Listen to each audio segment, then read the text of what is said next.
Oi, gente, tudo bem com vocês? Hoje a gente vai finalizar o capítulo 12, terminar o 13, que faltou um pedacinho, fazer o 14 e começar o 15, tá? Vocês vão ver que vai dar tempo de tudo. Tô me achando? A Bianca olhou com uma cara tipo, aham, tá bom, que a gente vai conseguir isso tudo. A professora não para de falar.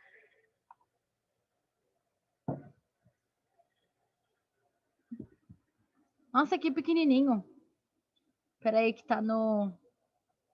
Ah, tava no 80. No 80 eu não vejo. Tá bom, vamos lá. A Alemanha, né, que faltou. Só faltou a questão da Alemanha, na verdade, do capítulo 12.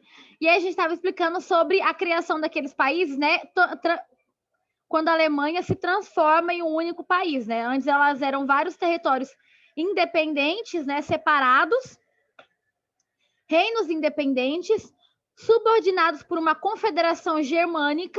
Então, como eu falei, né, antes, lá depois da Segunda Guerra Mundial, lá depois de Bonaparte, desculpa, confundi com que ano que eu tô dando aula. Depois de Bonaparte, lembra que eles fizeram aquela reunião redividindo, né, os territórios? Nessa mesma reunião, foi definido que os territórios... Opa! Ai. Pera aí que tem gente escrevendo aí no negócio. Deixa eu bloquear.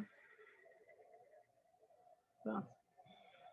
Então, ele dividiu, né, os territórios ali, e vários territórios da Alemanha, eles ficaram divididos, mas eles tinham a Confederação Germânica, né, que meio que liderava, mas de fato não tinha poder real, entendeu? Para mandar em nada. Então, eles ficavam assim, a gente até quer que unifique o território, mas a Confederação Germânica é muito fraca. Ninguém obedece às leis que eles seguem, sabe? Então, vamos criar outra coisa. E aí, a confederação não tinha poderes, não tinha um governo que centralizava, né, a administração, a liderança dos territórios da Alemanha. No século XIX, criaram acordos para uma aprovação econômica. Oi! Tudo bem? Quanto tempo?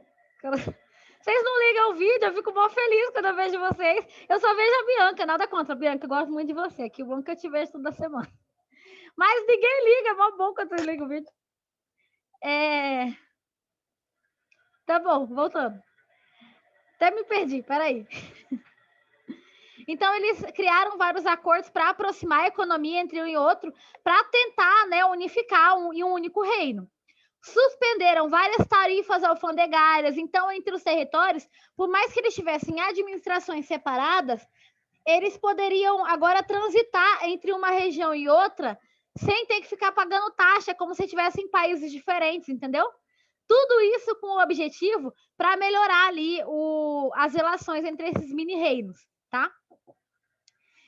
Estados da Confederação, né? Da Germânica aqui que eu falei. Ideias nacionalistas e liberais estimularam a unificação. Então, essas ideias que vão unir, né, isso tudo, são tanto nacionalistas, tipo, a Alemanha é minha nação, vou criar ali um território unificado, como também vou criar tudo isso de modo liberal, ou seja, eles tinham as ideias, a gente estudou, né, um pouco de liberalismo, de capitalismo, né? Então as ideias eram focar no comércio, mais do que em outras coisas, fortalecer a parte econômica, né? Então tinha esse objetivo, a unificação deles ia fortalecer a economia por meio da indústria. E aí nós temos forte concorrência com a Inglaterra, né? A Grã-Bretanha ali. E com tudo isso, nós temos também na Prússia, que era um território ali meio que na Alemanha, hoje um pouco Alemanha, um pouco Rússia, nós temos o Otto von Bismarck, né, que era o líder da Prússia. Ele vai apoiar, com o apoio da burguesia, né, tomou medidas militares para unificar. Então, ele vai deixar aquelas medidas tipo, e aí, população, vocês querem que a gente unifique? Se vocês querem, então tá, a gente vai unificar. Mas ao invés de só ficar na conversa, eles vão realmente entrar ali em uma guerra. Ou vocês vão aceitar a unificação, a gente vai entrar em guerra. Acaba que essas guerras que eles vão travar com vários reinos para unificar, né, em um único território, conquistando ali, dá certo. Dentre eles, vai surgir a Guerra Franco-Prussiana, tá? Então, uma guerra da Prússia contra a França, e a França acaba perdendo, a Prússia ganha, ela ganha um território alemão que estava dominado pela França, tá? A Alemanha, então, supera a produção industrial da Inglaterra e da França. Aí vocês pensam, desde o início do ano, a gente está estudando, a primeira revolução industrial foi onde? Inglaterra. Então, a Inglaterra já tinha um baita poder na indústria, porque a indústria ali começou nela.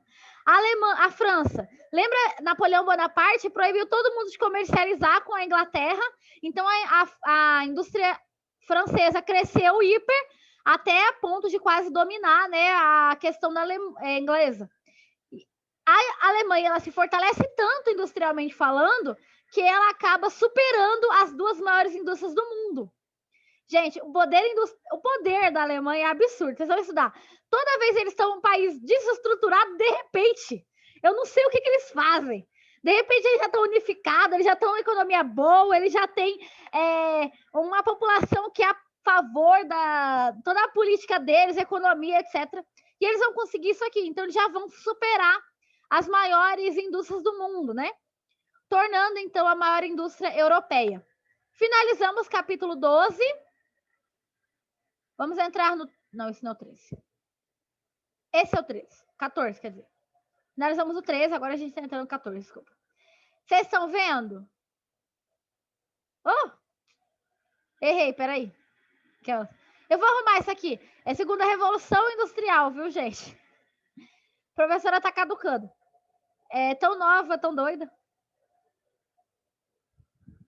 Mas vocês pegam lá, abrem lá o capítulo de vocês, porque eu quero que vocês grifem algumas partes. Vai lá no capítulo 14, tá? Então é o livro 4. E agora a gente vai falar sobre a segunda revolução industrial. Eu falei um pouco sobre ela lá no primeiro mapa mental, primeiro ou segundo mapa mental que a gente fez durante esse ano, né? Dei algumas características dela.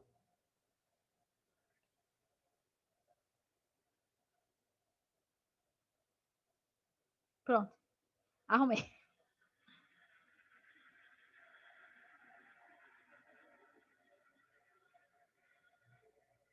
Tem alguma coisa ainda errada. Daqui a pouco eu arrumo. É que eu tô com pressa agora, senão não vai dar tempo de falar tudo. Então, a gente está falando agora de revolução industrial, né? A segunda revolução industrial. E essa revolução industrial, ela vai favorecer uma classe mais do que todas as outras, que é a burguesia. A gente falou várias vezes que a burguesia, ela se fortaleceu grandemente durante esse processo das construções, né, nacionais, do desenvolvimento dos países, né, construindo cada um deles, e ela vai se fortalecer também na segunda revolução industrial. As cidades elas vão crescer, a maioria da população vai sair do campo, vai para a cidade, vai formar uma outra classe, que é a classe trabalhadora, ou seja, uma classe ali operária, que eram os operários os proletários, né, que vão lutar, que vão trabalhar, na verdade, nas grandes indústrias. Nesse período aqui, a sociedade ela vai ser dividida em duas. Burguesia, que são os comerciantes, industriais, né, que detêm a força de trabalho, que a gente já falou sobre isso nesse ano, e o segundo lugar, que é o proletário. São os operários, a classe trabalhadora, tá? Com isso aqui, é importante a gente colocar algumas coisas, né? Novas técnicas de produção vão ser desenvolvidas, né? O aço, ferro, carbono.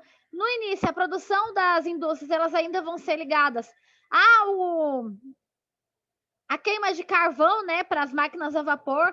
Conforme o desenvolvimento das técnicas, isso vai mudando na segunda revolução industrial.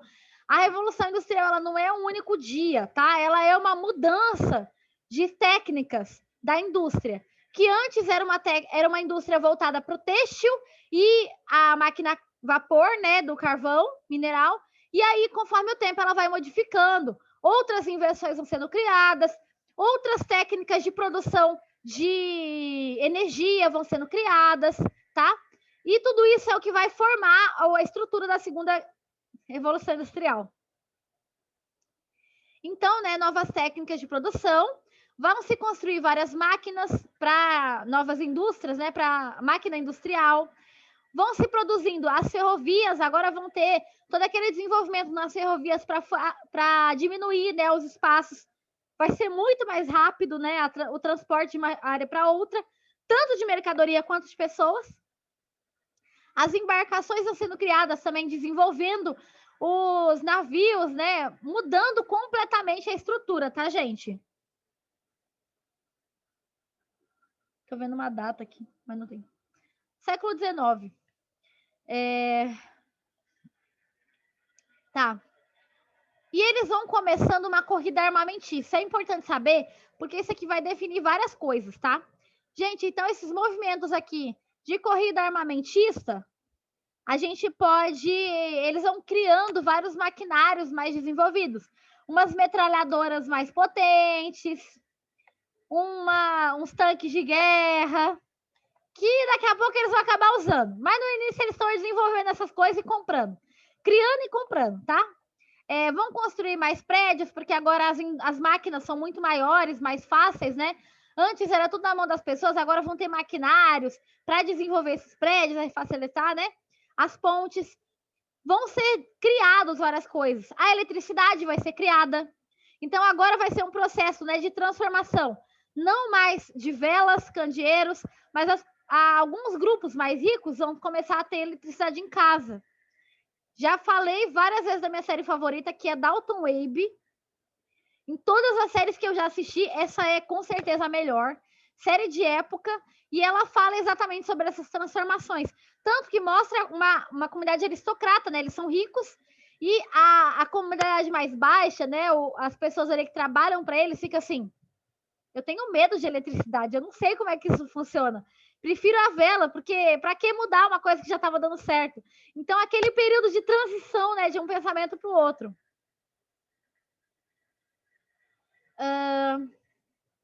Vão ser criado telégrafo elétrico, né, facilitando as comunicações.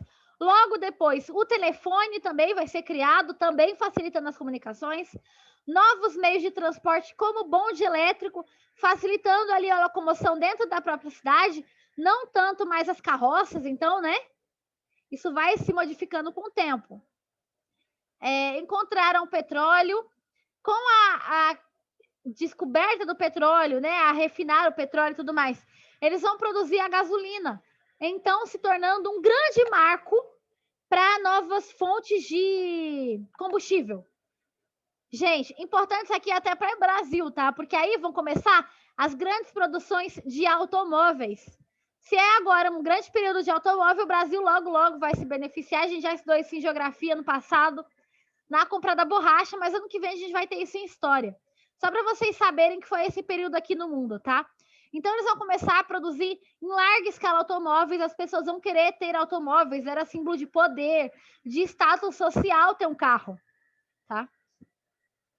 E a produção ficou muito mais acelerada exatamente por causa desses... da quantidade, né, que se produzia, tá? Os maquinários mais evoluídos, quanto mais produzia, mais maquinário potente você tinha.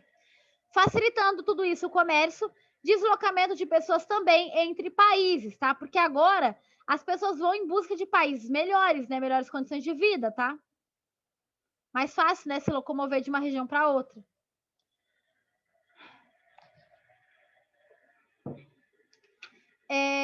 Com tudo isso, gente, vai desenvolver cada vez mais a indústria, ela vai ter um processo muito acelerado.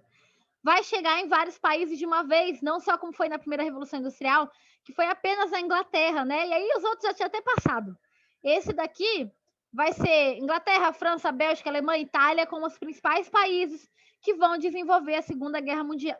Eita! Segunda Revolução Industrial, estou com Segunda Guerra Mundial na cabeça. Então, essas indústrias vão crescer rapidamente, vão se desenvolver rapidamente, vão melhorar suas técnicas muito rápidas, tá? E vão começar a criar também esse conglomerados, né, de indústrias, que tá na página 7.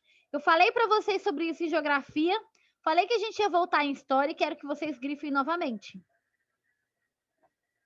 Vão lá na página 7, né? Por isso que eu falei para vocês pegarem os livros.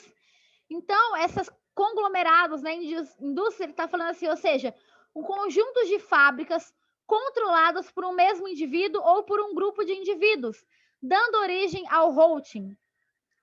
E aí ele vai falar, né? O que são holdings? Organizações em que uma empresa exerce controle sobre outras, por meio da posse da maioria de suas ações.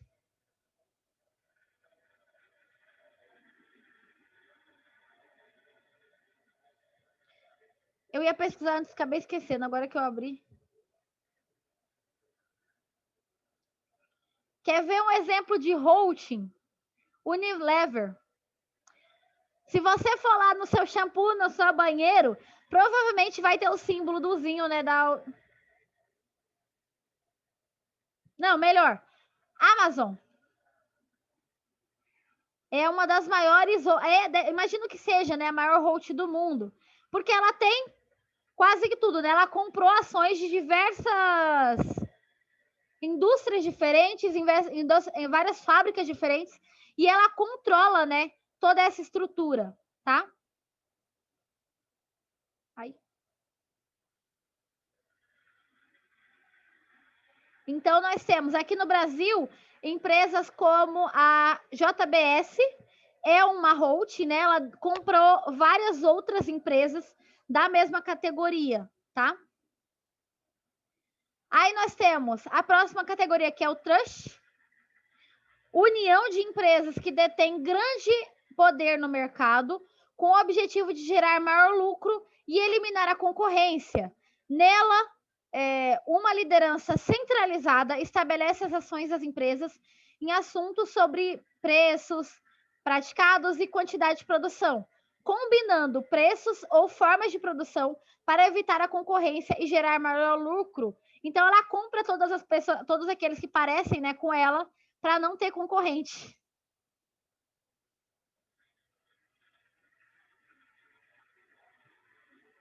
No Brasil, deixa eu ver se eu acho aqui algum exemplo. Agora sim é a Unilever, que ela comprou quase todas as marcas de shampoo, de maionese, de sabonete, de quase tudo ela foi comprando, né? Tanto que se você olhar, tá lá o símbolozinho da Unilever, ela tem vários produtos diferentes até, vários produtos da mesma categoria. Por exemplo, shampoo, condicionador, elas detêm quase todas as empresas. Assim, unificando a produção, todo mundo vai acabar comprando nela. Realmente, se todo mundo compra de você e não tem concorrência, fica muito mais fácil de você lucrar, não é verdade? E aí nós temos o mais fácil de todos, que é o cartel. O cartel é um acordo, tá? Acordo entre empresas independentes que trabalham no mesmo ramo. Para manter um preço igual de mercado a fim de dificultar a concorrência. No Brasil é proibido o cartel. Mas para vocês entenderem mais ou menos, digamos que todos vocês vendam estojo. Toda sala que vende estojo. E aí, eu sou a consumidora. Se eu vou lá na loja do Alisson e o Alisson quer vender o estojo por R$100. Fala, nossa, né? Tá meio caro. Aí eu vou lá na Bianca e o da Bianca tá 50. Olha, já tá a metade do preço. Eu vou lá na loja da Ana. Oi, Ana, tudo bem? Tô te vendo. Eu vou lá na loja da Ana e ela me oferece o estojo a R$5. Falei, nossa, tá diminuindo, né? Aí eu vou querer comprar na loja de quem? Da Ana, porque a loja da Ana tá R$5. Aí eu vou. Normalmente o que eu faço, né? Eu compro nessa aí. Eu chego lá na loja da Isa, tava R$2 o estojo. Fala, putz, só porque eu comprei na outra loja, né? Aí, brincadeira. Mas assim, acaba que as pessoas vão querer comprar no mais barato, certo? Aí o que vocês fazem entre vocês? Oi, Isa. O que vocês fazem entre vocês? Vocês vão fazer um acordo para que todos vocês vendam a R$50, por exemplo.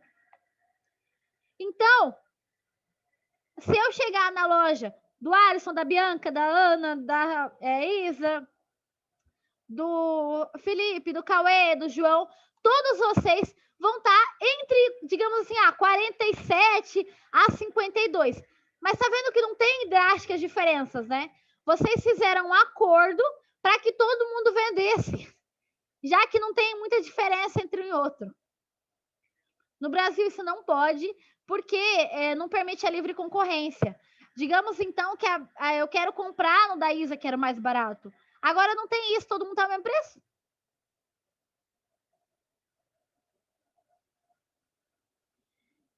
Tudo isso, então, essa é a forma de cartel, cresceu bastante lá, né? E aí eles poderiam colocar qualquer preço que eles quisessem, porque não tinha lei ainda sobre isso. Lembra, eles foram criados países, né, com as bases liberais. Então, o governo, o Estado, não pode intervir, né, na economia. Basicamente, então, vocês aí que são empresas, colocam o preço que quiser, tá? Dominando os mercados, influenciavam leis para beneficiar eles mesmos, né, a burguesia. Procura de mercado consumidor, cada vez eles queriam vender mais para produzindo mais, vendendo mais. E precisava para tudo isso dar certo mais matéria-prima. E aí vai começar um período neocolonial, tá? O neocolonialismo. Que a gente vai falar um pouco mais sobre ele no próximo capítulo, mas para vocês entenderem, né? Como você irá estudar posteriormente, países da Europa passaram a dominar outras regiões no continente africano e asiático para explorar suas riquezas. E essa forma de dominação foi chamada de imperialismo, ou seja, né, um país dominando outros, ou neocolonialismo. Lembra do período de colônias? Quando a gente estudou, por exemplo, Brasil, né? Portugal e Espanha colonizando, e Inglaterra colonizando várias regiões. Agora nós estamos falando neocolonialismo. É um colonialismo parte 2, tá? Com um novo objetivo. Mas a gente vai voltar sobre isso no próximo capítulo. Aí nós temos a questão da sociedade que vai modificando, né? Porque cada vez mais, e olha quantas vezes a gente falou sobre isso. Burguesia forte, se fortalecendo. O outro capítulo esse, acho que eu só falei isso, né? O quanto foi a burguesia que mais se beneficiou de todas essas mudanças. Até porque, como ela tinha muito poder, muito dinheiro, né? Ela colocava as leis que ela queria, colocava no poder quem ela queria. Quanto mais rico você era, mais rico você ficava, porque você colocava quem você queria lá. A população geral não votava, só quem tinha posse conseguia votar. Aí essas pessoas acabavam tendo todos os direitos e garantindo com que esses direitos beneficiassem a eles, tá? A indústria cresceu ainda mais, já que eles poderiam, né, fazer o que eles quisessem. A industrialização foi se fortalecendo e fortaleceu também os estados nacionais. Se esses países eles estavam ainda meio que aprendendo, né, a se estruturar, tá? Eles não tinham ainda uma conexão, né? Tinham acabado de se formar como nação. Então eles precisavam de coisas, né, que os unissem como nação, estruturassem a eles, né? E essa burguesia, essa indústria que foi se fortalecendo, também fortaleceu o Estado, com letra maiúscula. Já que agora o Estado vai ter dinheiro, porque é a burguesia que está garantindo esse dinheiro, tá? As pessoas que estão ali vão garantir com que essa burguesia se fortaleça, porque assim o Estado também fortalece. Eles vão também criar uma ampliação no Exército e na Marinha, porque caso eles sejam atacados, alguma coisa assim, né? Era uma forma de mostrar poder. Quem tinha mais exército, mais armamento, mais poderia ter.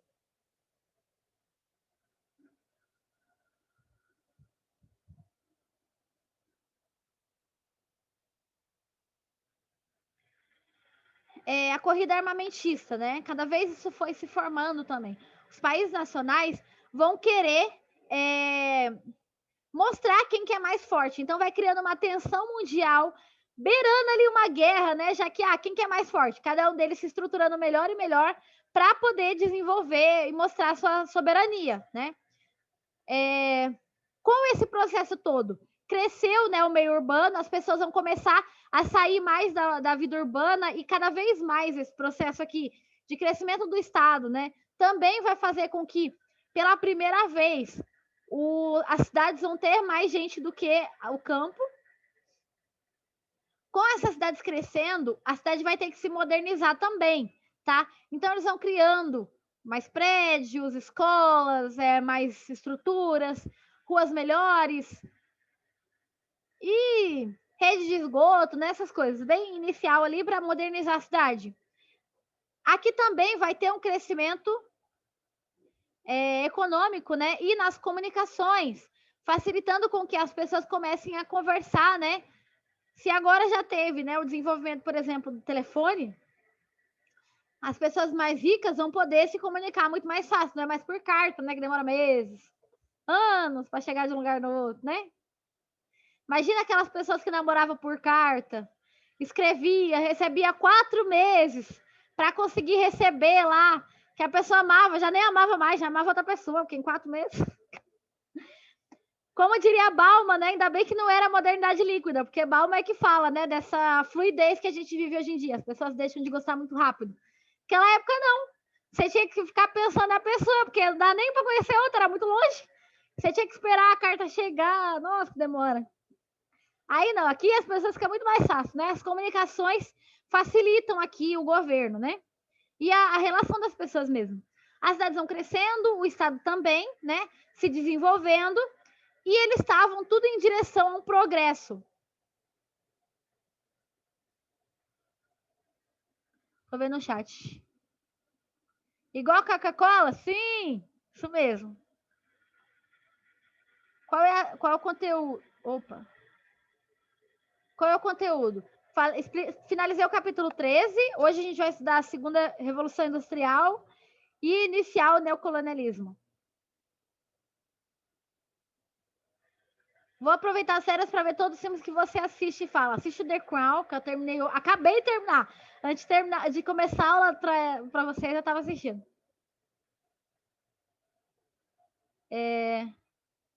Igual Coca-Cola, sim. Já vi de absorvente. Criando um monopólio. No Brasil é proibido também criar monopólio. Monopólio seria, por exemplo, uma organização comprar todas as outras que seriam as concorrentes. Por exemplo, quando a Sadia e a Perdigão eram as concorrentes diretas, e aí acabou que a Sadia comprou a Perdigão, né? E aí o Brasil ficou, e aí, pode ou não pode? Pode, mas demorou muito para eles definirem isso, porque a Aurora se tornou a concorrente direta, senão não podia. Porque no Brasil é proibido o monopólio.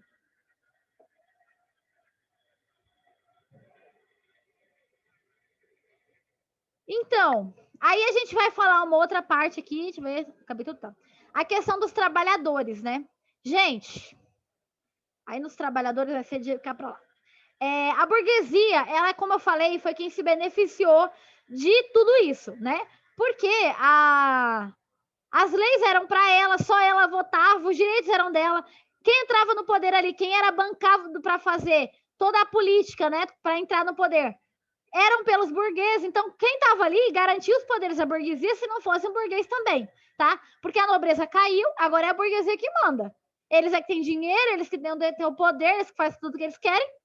E aí, cada vez que só eles se beneficiavam, né? Com a criação das indústrias e tudo mais. Só que essas indústrias também chamaram muita gente, né? Como eu expliquei para vocês.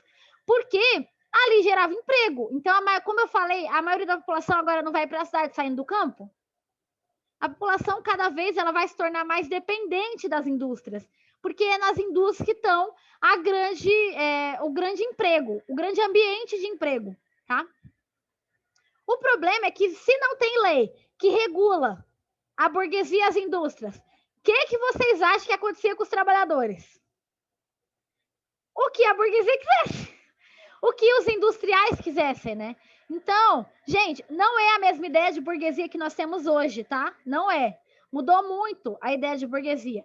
Mas aquilo que a gente falou no início do ano, de todos aqueles que detêm o meio de trabalho. Então, o médico era burguesia, os comerciantes pequenos, a média era burguesia, todo mundo que não era só a força física de trabalho que estava usando, mas a mercadoria, o ambiente, né, a matéria-prima era da pessoa, burguês. Hoje em dia não é isso, tá? Nesse período aqui que eu tô falando. Aí, cada vez mais a burguesia se beneficiada e a população dependente dessa burguesia e das indústrias. Não tinham garantia de salário digno, não tinham garantia de direito. Digamos que na historinha aqui, né, a nova burguesia, na nossa nova sociedade, a Isa, vou te usar como exemplo, tá? A Isa, ela é lá a moça que trabalha, tá, Isa? Você trabalha numa máquina têxtil, pode ser uma indústria têxtil, tá? A Isa, você engravida. O Felipe vai ser o seu empregador, tá? Felipe, pode demitir a Isa porque ela tá grávida. Mulher grávida fica lerda, vai acabar saindo do emprego ou ficando alguns meses fora. Não tinha lei que garantia, então ela era demitida. Você não quer trabalhar, tem quem queira. Era normal crianças a partir de 3 anos começarem a trabalhar. Então, digamos que a Isa, depois que ela saiu, ela conseguiu voltar, foi para um outro emprego, né? E agora você está com um bebê de 3 anos. Você e seu bebê vão trabalhar. De 3 anos. Criança trabalha também porque precisa ganhar dinheiro para a família, tá? Todo mundo sem dinheiro, sem condições, direito nenhum, nem de garantia nenhum tipo. Era muito comum esse tipo de coisa. Moravam em condições bem salubres, não tinham muito. Você pensa, digamos então que um homem ganhava. Estou dando um exemplo, gente, não é esses valores. Um homem ganhava R$10 por dia para trabalhar. A mulher ganhava 5, a criança ganhava 1 por dia para trabalhar. Ninguém estudava, a população não tinha dinheiro. Mulher é fraca. Pensamento da época, ok? Então, era muito comum com que a mulher fosse contratada apenas porque ela ganhava metade. Então, o industrial também garantia mais benefícios para ele. Tinha que pagar só metade. Podia demitir qualquer pessoa a hora que quisesse, porque não tinha lei que garantia, né?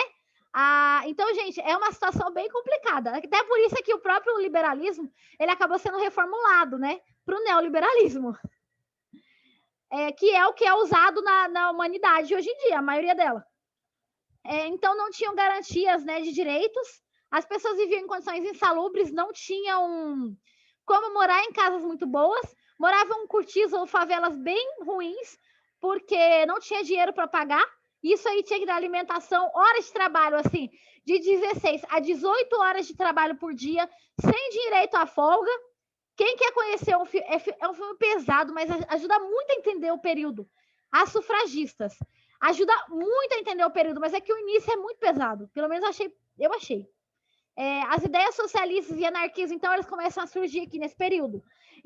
As ideias socialistas e anarquistas, então, o Estado não deve intervir na economia de nada, né? A população tem que gerar tudo.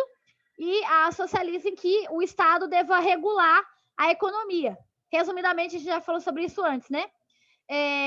Para tentar minimizar as péssimas condições. Vão surgir vários sindicatos também para apoiar esses movimentos, né?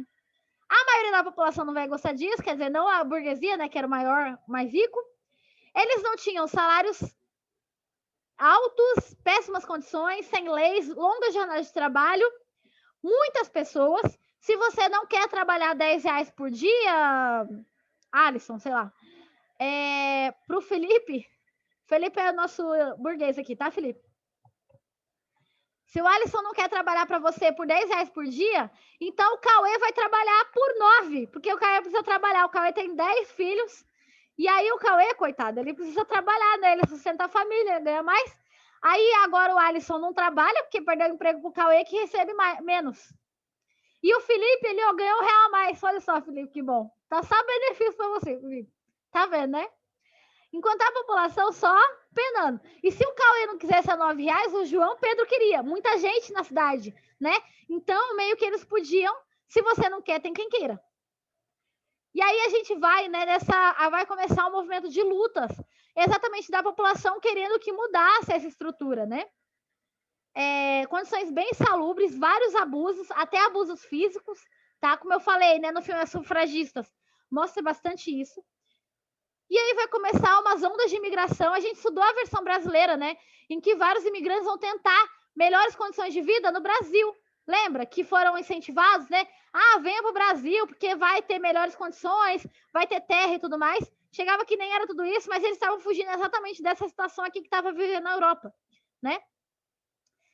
Vai começar, então, várias greves, passeatas, movimentos sindicais, por pedido de melhoria, né, nas condições de vida, porque a população não aguentava mais a estrutura que eles estavam vivendo, tá? E aí também começa o pedido do sufrágio. Quem não lembra o que é sufrágio, é a ideia do voto, né? Eles queriam o sufrágio universal. É que todo mundo pudesse votar, e assim, não apenas as garantias de direito dos ricos tivessem, né, efetivas ali, mas também da população no geral.